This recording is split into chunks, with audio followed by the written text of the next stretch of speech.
Yeah, man. So there was this really great moment. We traded kind of stuff that sounded like this. We were like whatever. You know, that's like me 4 years ago would have been doing that the whole time.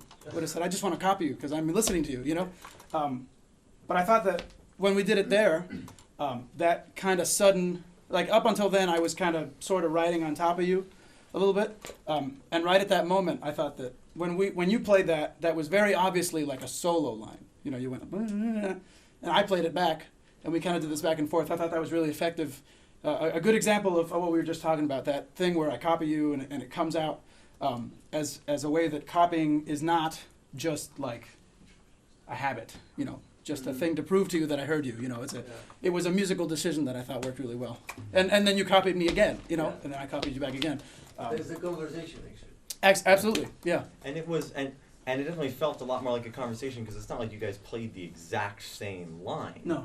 You just played the same kind of gesture. That would be like, you know, we're just talking really forcefully and really fast to each other, you know, and Yes, we are. Yeah.